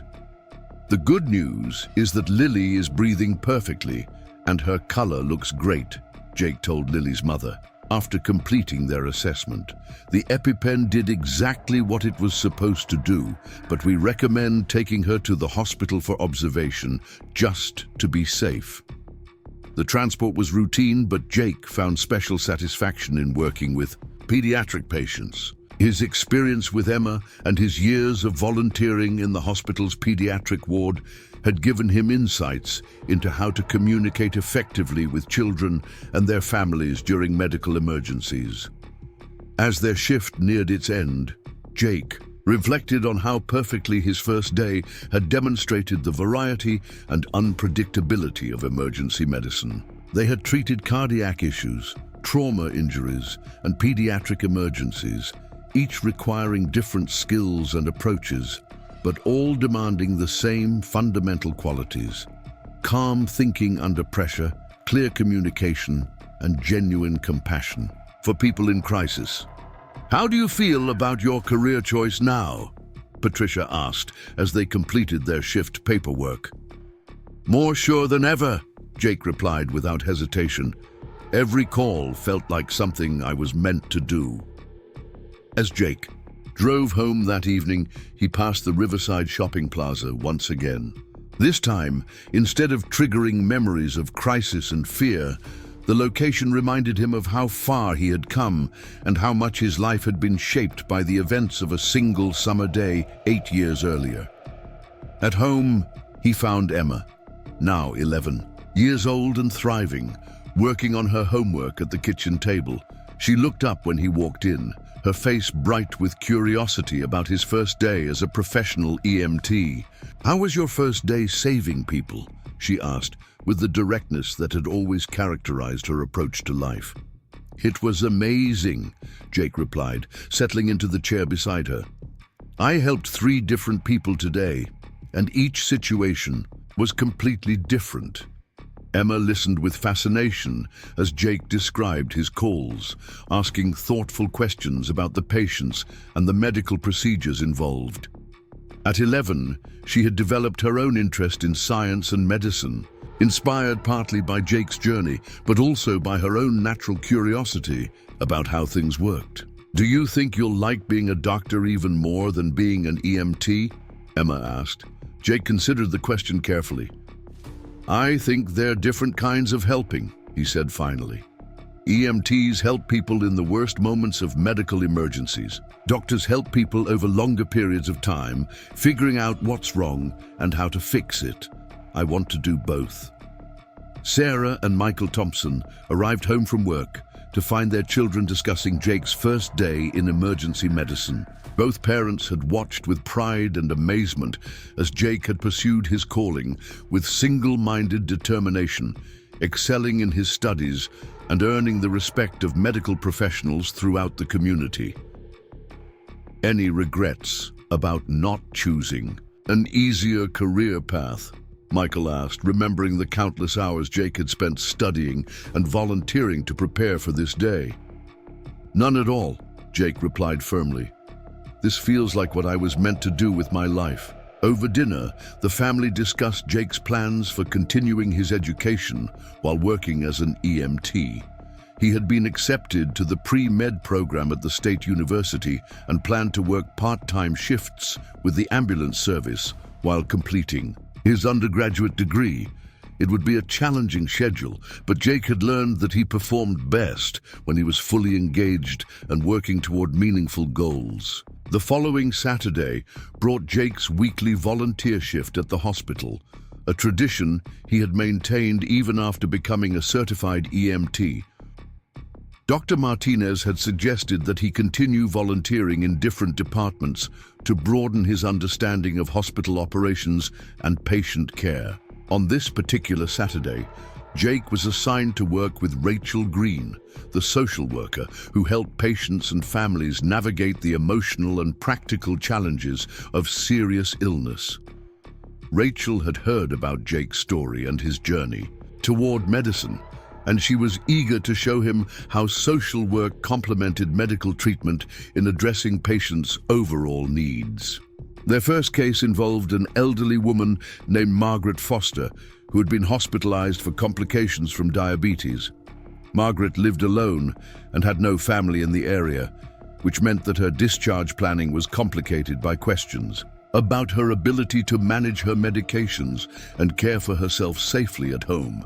Jake listened as Rachel interviewed Margaret about her living situation, her support network, and her understanding of her medical condition. He was struck by how many non-medical factors could affect a patient's recovery and overall health outcomes. "Mrs. Foster reminds me of Mr. Martinez," Jake said to Rachel as they discussed the case. "He's an elderly man in our neighborhood who used to get confused about his medications until I helped him create an organization system." Rachel's eyes lit up with interest. "That's exactly the kind of thinking that makes for excellent patient care," she said. "Medical treatment is only part of healing. Patients also need support systems, understanding of their conditions, and practical help with daily life challenges." This perspective broadened Jake's understanding of healthcare. Even further, he began to see how his future role as a physician could extend beyond diagnosing and treating medical conditions to addressing the whole person and their entire situation. Later that morning, Jake encountered a familiar face in the hospital, corridors. Frank Martinez, the elderly man whose medication confusion Jake had helped resolve years earlier, was visiting his daughter, who had just given birth to her first child. "Jake!" Frank called out, his face brightening with recognition. "Look at you in those scrubs. I heard you became an EMT." "Hi, Mr. Martinez," Jake replied warmly. "Congratulations on becoming a grandfather." Frank beamed with pride as he showed Jake pictures of his new granddaughter. "You know, that chart you made for my medications worked so well that my doctor started using the same system with other patients. Sometimes the simplest solutions are the best ones." As Frank continued toward the maternity ward, Jake felt a deep sense of satisfaction, knowing that his small act of service had continuing positive effects. It reinforced his belief that healthcare was about much more than dramatic emergency interventions, and reminded him that some of the most meaningful help came through simple human connections and practical problem-solving. The remainder of Jake's volunteer shift was spent in the emergency department, where he observed the medical team handling a variety of cases. Dr. Martinez made a point of involving Jake in patient discussions when appropriate, helping him understand the decision-making processes that guided emergency medical care. "One thing I want you to remember as you continue your education," Dr. Martinez said during a quiet moment between patients, "is that the technical skills are only part of being a good doctor. The ability to connect with people, to stay calm under pressure, and to see the bigger picture, those are the qualities that make the real difference." Jake nodded, thinking about his experiences over the past 8 years and how each had contributed to his understanding of what it meant to be a healer. From his initial rescue of Emma to his work as an EMT, every experience had reinforced the same fundamental truth. Healthcare was ultimately about human connection and the desire to help others during their most vulnerable moments. As his shift ended, Jake walked through the hospital corridors one more time, reflecting on how much this place had shaped his life and his understanding of his calling. Every department held memories of learning experiences, every hallway had witnessed conversations that expanded his perspective, and every room contained stories of healing that had inspired his commitment to medicine. 6 months later, Jake received news that would bring his journey full circle in the most meaningful way possible. Dr. Martinez called to tell him about a family whose car had malfunctioned in a shopping center parking lot, trapping 2 young children inside on a hot summer day. The incident had been resolved successfully when an observant teenager noticed the children's distress and called for help. But it reminded everyone of how quickly such emergencies could develop. The community response to this incident has been interesting, Dr. Martinez told Jake. People are talking about the need for better education about vehicle safety and heat-related emergencies. Some community leaders think we should develop a public education program. Jake immediately understood the implication. "Are you asking if I'd be interested in helping develop something like that?" "I think your unique perspective, both as someone who experienced this type of emergency and as someone with medical training, could be valuable in creating educational materials that really connect with people." Jake accepted the opportunity without hesitation. Working with Dr. Martinez, Patricia, and several other healthcare professionals, he helped develop a community education program about vehicle safety, heat-related illnesses, and emergency preparedness. The program included presentations for schools, community groups, and parents' organizations. The first presentation took place at Maple Street Elementary School, in the same gymnasium where Jake had attended school assemblies as a young student. As he stood before an audience of parents and children sharing the story of Emma's emergency and the lessons learned from that experience, Jake felt a profound sense of completion. "The most important thing to remember," Jake told the audience, "is that anyone can be a hero when someone needs help. You don't need special training or special equipment. You just need to pay attention, stay calm, and be willing to act when action is needed." After the presentation, a young boy raised his hand and asked, "What if you're scared?" Jake smiled, remembering his own fear on that July day 8 years earlier. "Being scared is normal and okay," he replied. "I was terrified when I had to break that car window. But sometimes the most important thing you can do is act in spite of being scared, not because you're not afraid." In the audience, Emma watched her brother with obvious pride.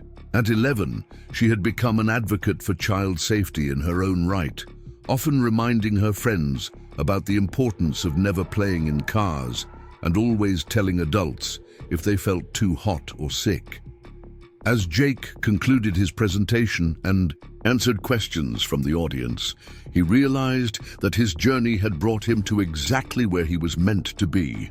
The crisis that had terrified him as a 10-year-old had become the foundation for a life dedicated to helping others, and the skills he had developed through years of study and training were now being used to prevent other families from facing similar emergencies. That evening, as the Thompson family gathered for dinner, Jake shared his reflections on the day's presentation and his ongoing work in emergency medicine. Emma listened with the same rapt attention she had always given to Jake's stories about his medical experiences. "I've been thinking," Emma said during a pause in the conversation, "about what I want to do when I grow up." "Oh?" Sarah asked, curious about her daughter's latest career aspirations. "I want to help people too," Emma said, glancing at Jake. "Maybe not exactly the same way Jake does, but I want to do something that makes a difference." Jake felt a warm surge of pride in his sister, understanding that she had been shaped by their shared experience just as profoundly as he had been.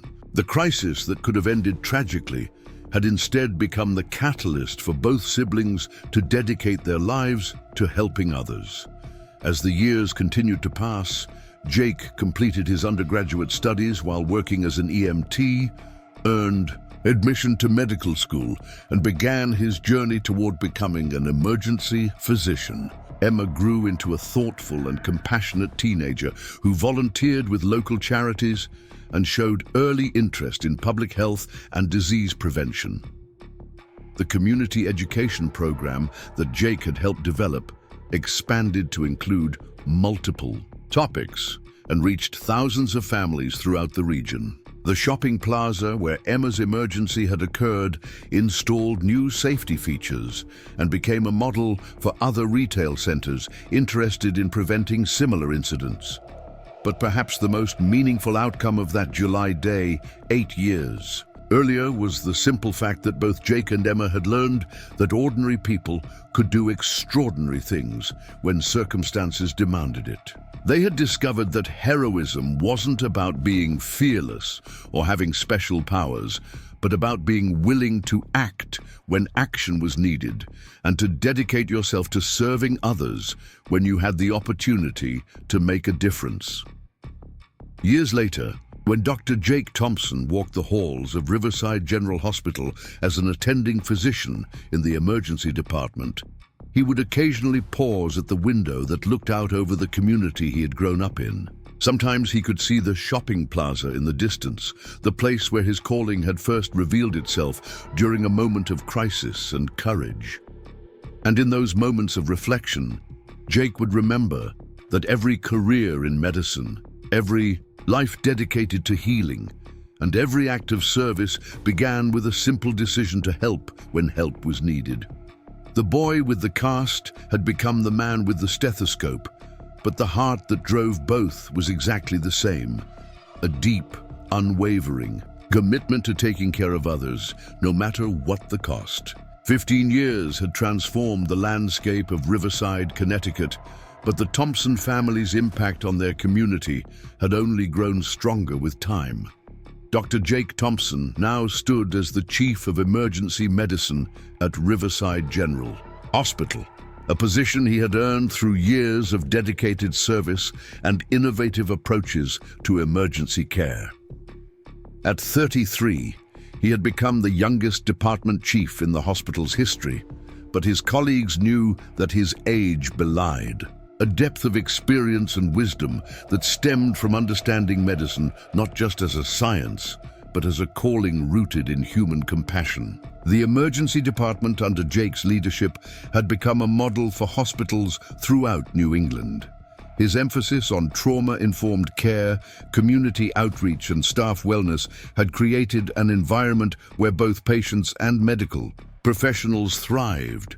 The department's walls displayed numerous awards and commendations, but Jake took the most pride in the letters from patients and families whose lives had been touched by the compassionate care they received during their most vulnerable moments.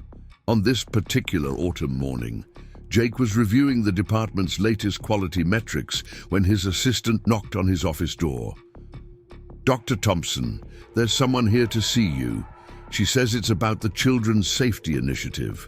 Jake looked up to see a familiar figure in the doorway, though it took him a moment to recognize her.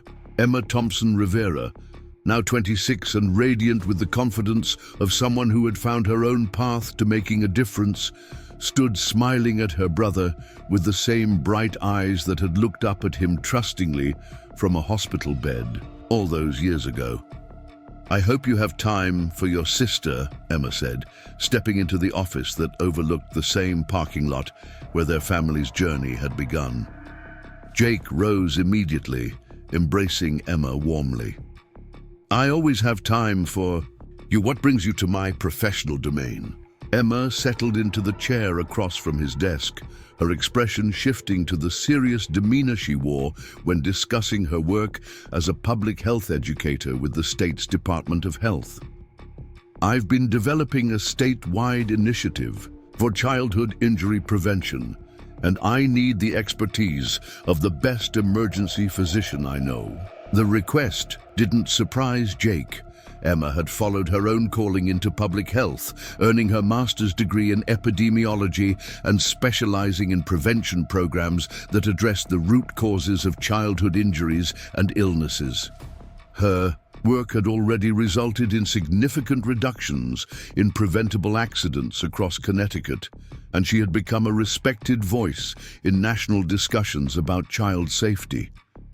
"Tell me what you're thinking," Jake said, leaning back in his chair and giving Emma his full attention. Emma opened her laptop and began outlining her proposal for a comprehensive program that would combine emergency department data analysis with community education and policy advocacy. The initiative would identify patterns in childhood injuries, develop targeted prevention strategies, and create sustainable programs that could be implemented in communities across the state. The data shows that many of the emergencies we're seeing in children are preventable, Emma explained, pulling up charts and statistics that painted a clear picture of opportunities for intervention. Heat-related illnesses, medication poisoning, drowning incidents, playground injuries. There are proven strategies for reducing all of these, but we need a coordinated approach. Jake studied the proposal with growing excitement. Emma's vision would create exactly the kind of systemic change that could prevent thousands of families from experiencing the trauma and fear that had shaped their own childhood. More importantly, it represented the natural evolution of the work they had both been doing individually for years. "This is brilliant," Jake said finally. "You're talking about creating a model that other states could adopt. The potential impact is enormous." Emma nodded, her enthusiasm evident. "I've already secured preliminary funding from the Federal Health Department, and I have commitments from 3 major children's hospitals to participate in the pilot program. But I need an emergency medicine perspective to ensure we're addressing the real challenges that healthcare providers face." As they discussed the details of Emma's proposal, Jake was struck by how their professional paths had remained intertwined despite following different specialties. Emma's focus on prevention and population health complemented his work in emergency medicine perfectly, creating opportunities for collaboration that neither of them could have imagined as children. Their conversation was interrupted by Jake's pager, summoning him to the emergency department for a critical case.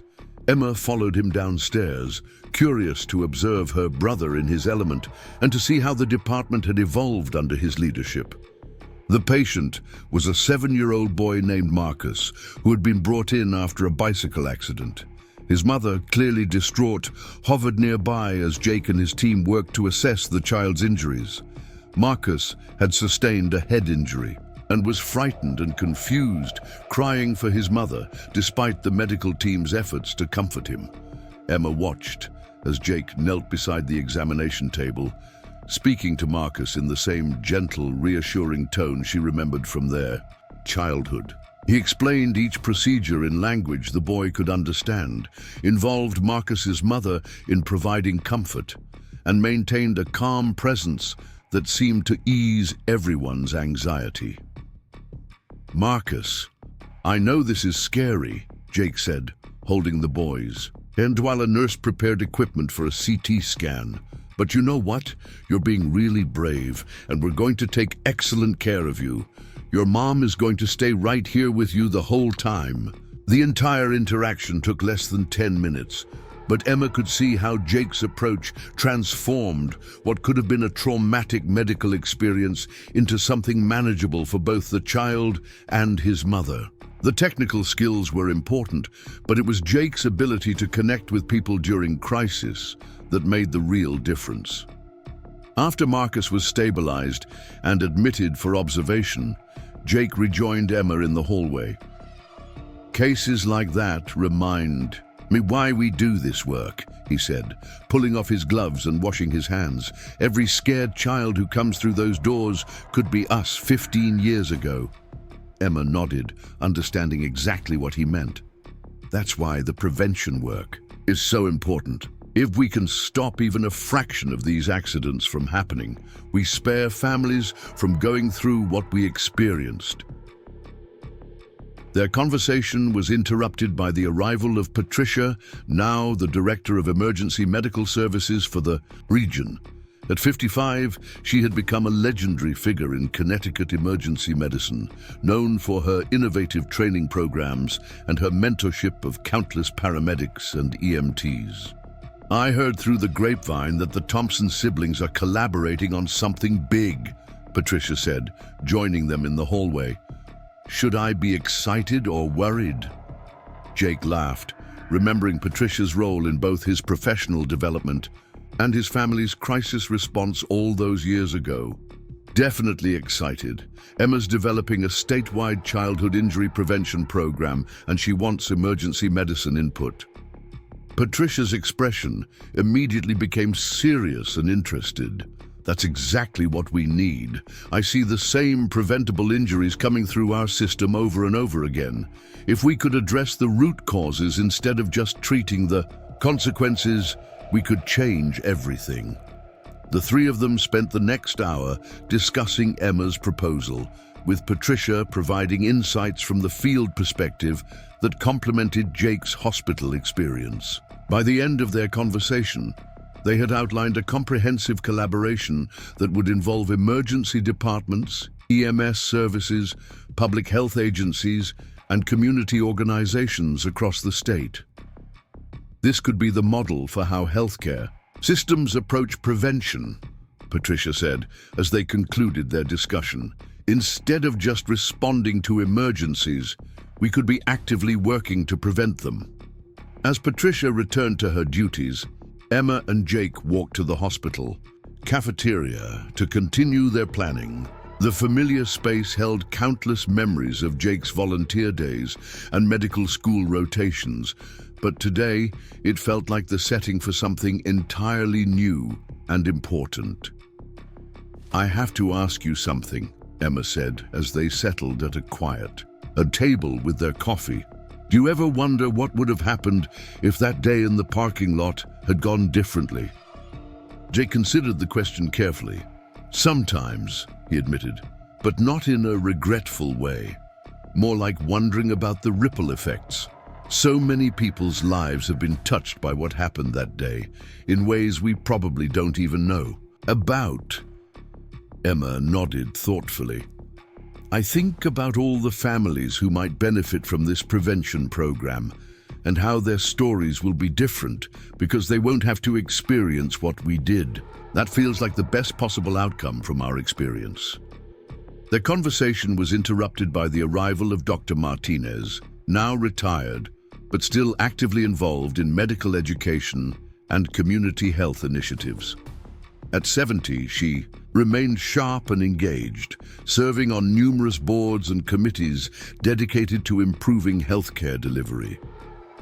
"I should have known I'd find the Thompson siblings plotting something important," Dr. Martinez said with obvious affection as she joined them at their table.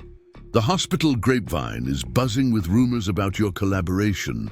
Emma smiled, remembering Dr. Martinez as the calm, competent physician who had guided Jake's early interest in medicine and provided reassurance during some of their family's most anxious moments. "We're working on a statewide childhood injury prevention initiative. Jake thinks you might have some insights to contribute." Dr. Martinez's eyes lit up with interest as Emma outlined the proposal. As a retired emergency physician who now focused on healthcare policy and medical education, she brought a unique perspective to the discussion that combined clinical experience with understanding of how healthcare systems could be transformed. "The timing for this couldn't be better," Dr. Martinez said after hearing the details. "There's growing recognition at the national level that prevention is both more effective and more cost-efficient than treatment. Your program could demonstrate how emergency medicine can lead prevention efforts instead of just responding to their absence." As they discussed implementation strategies and potential challenges, Jake reflected on how many of the relationships that were making this project possible had been forged during his family's original crisis. Dr. Martinez had become a mentor. Patricia had provided career guidance, and countless other healthcare professionals had contributed to his development as both a physician and a leader. "I want to show you something," Jake said, leading Emma and Dr. Martinez back to his office. On the wall behind his desk hung a framed photograph that visitors often assumed was a family picture. It showed Jake and Emma as children, but it had been taken several years after the parking lot incident, during one of Jake's volunteer shifts at the hospital. "I keep this here to remind me why I do this work," Jake explained. "Not because of what happened to us, but because of what it taught us about the importance of taking care of each other." Dr. Martinez studied the photograph with obvious emotion. "You know, in all my years of practice, I've seen many families affected by medical emergencies, but I've never seen anyone transform a traumatic experience into such a profound commitment to helping others. You've both taken your childhood crisis and turned it into a calling that will help thousands of other children." As the afternoon progressed, their informal planning session evolved into something more substantial. Dr. Martinez suggested involving the State Medical Association. Patricia offered to connect them with national emergency medical services organizations. And Jake committed to providing detailed emergency department data to support the initiative's development.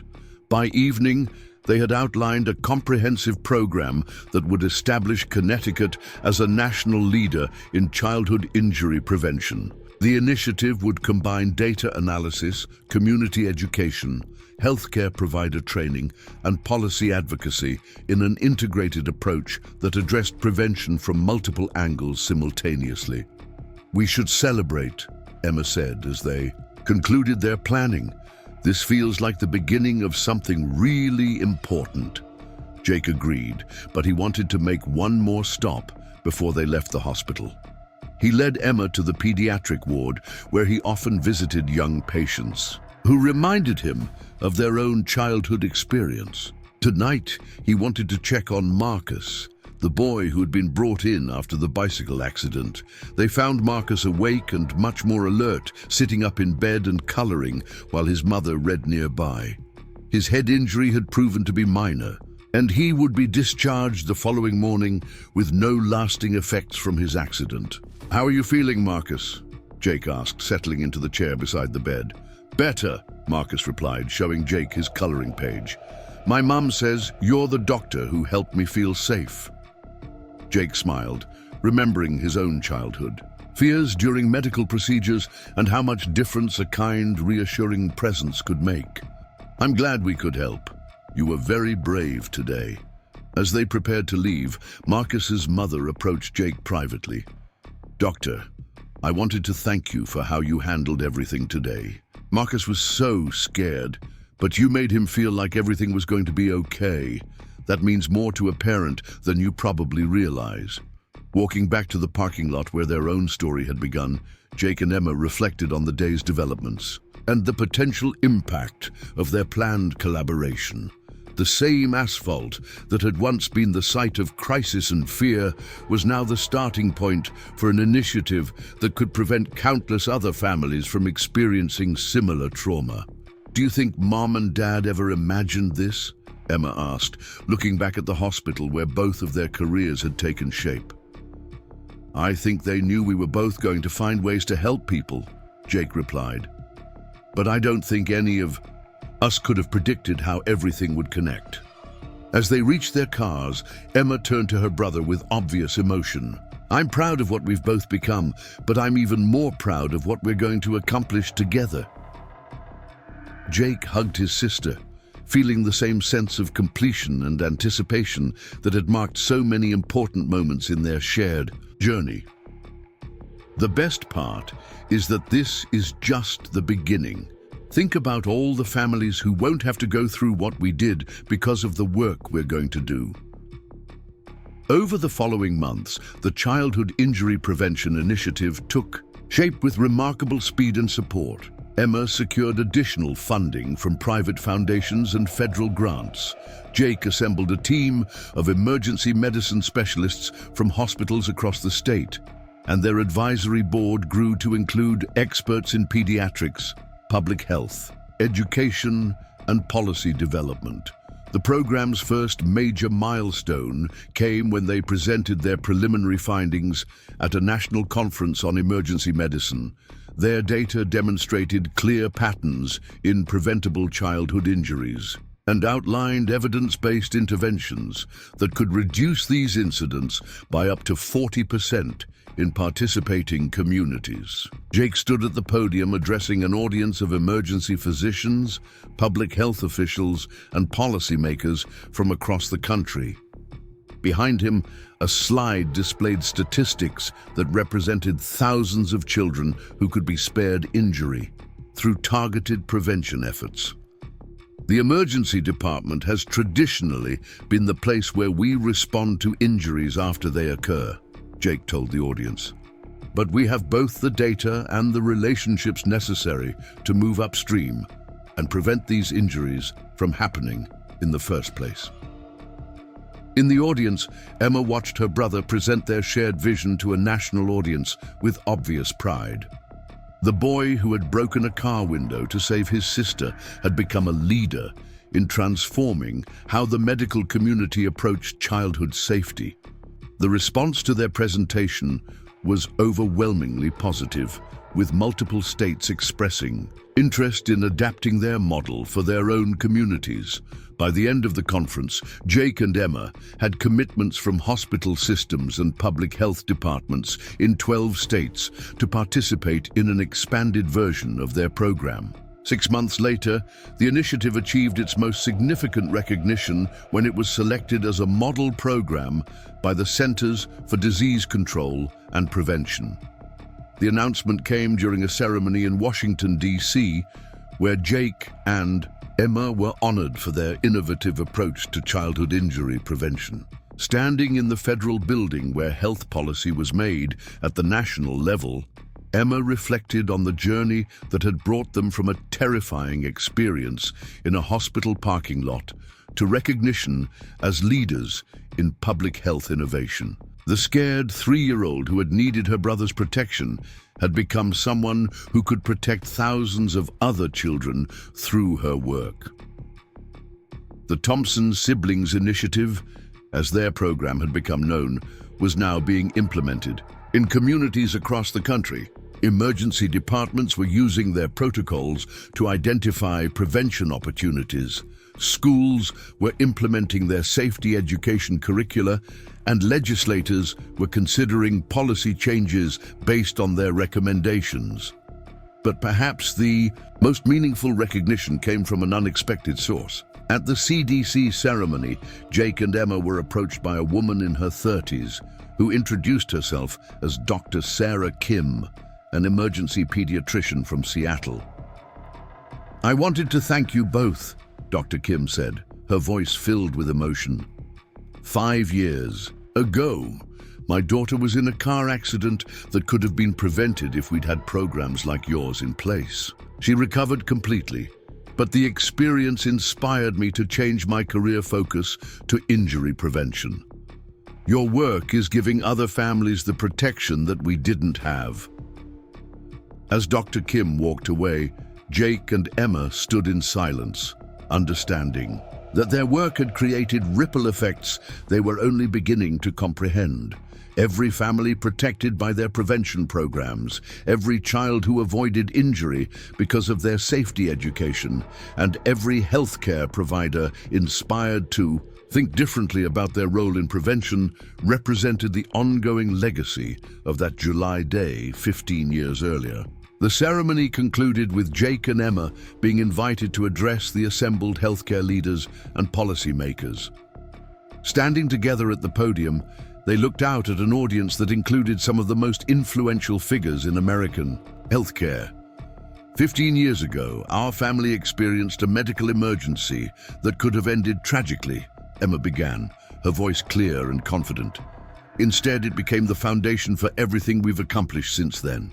Jake continued, "We learned that crisis can be a teacher, that ordinary people can do extraordinary things, and that the most important healing happens when we work together to prevent suffering before it occurs. The work we've presented today isn't really about us," Emma added. "It's about every child who will grow up safer because we decided to turn our own scary experience into something that could help others. And it's about the thousands of healthcare professionals, educators, parents, and community leaders who are committed to making childhood injuries a rare exception rather than a common occurrence," Jake concluded. As applause filled the auditorium, brother and sister stood side by side, representing not just their own journey from crisis to calling, but the potential that exists within every traumatic experience to become a source of healing and protection for others. That evening, as they prepared to return to Connecticut, Jake and Emma sat in their hotel room overlooking the Washington Monument, reflecting on how far they had traveled from that superheated car in a shopping plaza parking lot. "Do you think we fulfilled the promise you made to me that day?" Emma asked, remembering Jake's whispered assurance that he would take care of her. Jake smiled, understanding that his promise had evolved far beyond protecting his sister to encompass protecting thousands of children they would never meet. "I think we've kept that promise in ways I never could have imagined as a 10-year-old. And we're going to keep keeping it," Emma added, "for as long as there are children who need someone to look out for them." As they prepared for sleep, both siblings carried with them the knowledge that their work would continue to grow and evolve. The Thompson siblings' initiative was now a permanent part of the American healthcare landscape, but more importantly, it represented a new way of thinking about how medical professionals could extend their healing mission beyond treating illness to preventing it. The boy with the cast and the girl he had saved had become adults who saved others, not through dramatic rescues, but through the patient, systematic work of making the world safer for all children. Their legacy lived not in a single moment of heroism, but in the countless quiet moments when children remained safe because someone had cared enough to work for their protection. Years later, when medical students and public health professionals studied the Thompson siblings initiative in their textbooks, they would learn not just about childhood injury prevention, but about how personal experience could be transformed into professional mission, how crisis could become calling, and how the decision to help one person could ultimately help thousands. The story that began with a broken window and a desperate run to the hospital had become a chapter in the larger story of how healthcare could evolve to serve not just the sick, but the well, not just the injured, but the protected, not just the present, but the future. Up next, you've got two more standout stories right on your screen. If this one hit the mark, you won't want to pass these up. Just click and check them out.